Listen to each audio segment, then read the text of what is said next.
Hello everyone, welcome to another Avid Visions video, and today I will be showing you a cool little editing technique that I found out about quite a while ago actually. Now, this editing technique basically has you desaturating the entire picture, so converting it to black and white, and then coloring in the picture by hand.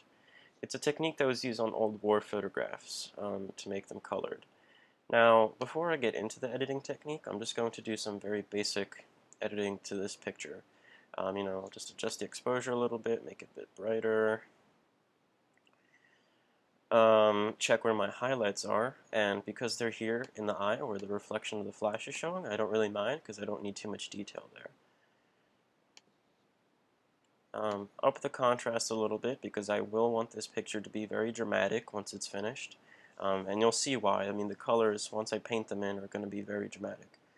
I'm not going to show you, there's a little glimpse of the final product, but I'm going to use Unreal looking colors to accentuate the fact that, this is a different editing technique than people normally do. But it is fun to try, and I definitely recommend trying it after I show you what to do. So, that's really all I have to do. Maybe I'll raise a little bit of clarity to get some more pop in this iris. And then, straight away, I'm just going to convert it to black and white. And really, that's the first key step in this process. Once you convert it to black and white and have finished making your basic edits to exposure, to contrast, to whatever you want to change, you're going to open up the brush tool in Lightroom and make sure everything's at 0 and then go to color here. Now you're just going to choose colors that you think would be closest to what they are in real life, or whatever you want them to be. I mean, if you want to make this skin purple here, you can make it purple, but I'm going to make it sort of peachy. So I'm going to go over everything with the brush tool. And while I'm doing this in Lightroom, this editing technique is, of course, basically universal. I think most programs should be able to do this. I just personally like Lightroom the most. I find the layout really convenient and easy to use. So there you go. I just went over where the skin would be, and now if I don't like that color, I can actually just go back in and adjust it, and you'll see the live changes. So that looks good enough to me. It's probably not the same color that I used in my final product, which I will show you at the end of the video, but it's close enough. So now I'm going to create a new brush, and I'm going to choose a color for the iris. And as I said before, I want this picture to be very dramatic and striking, so I'm going to choose an Unreal shade of blue. Let's see, where would that be? So like maybe this. Yep, and that's it. I'm just going to go over this iris.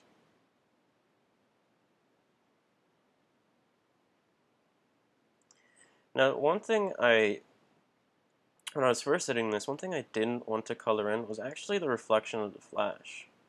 So I'm just going to leave that like that.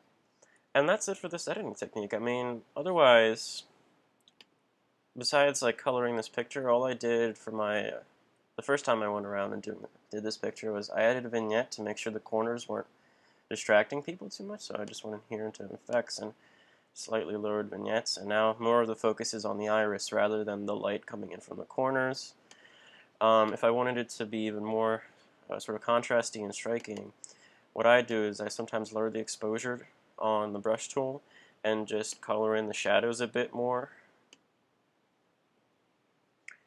But I'm not going to go too much into that here. I just wanted to show you this little editing technique. I mean, I hope you give it a try.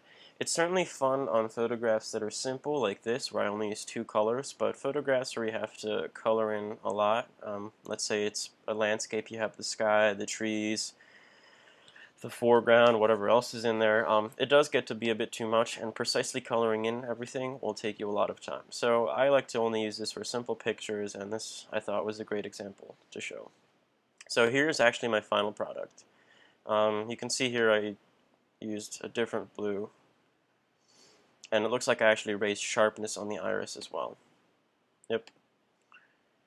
But, I hope you learned something from this video. Hope you give it a try. It certainly is fun to try out in certain photographs.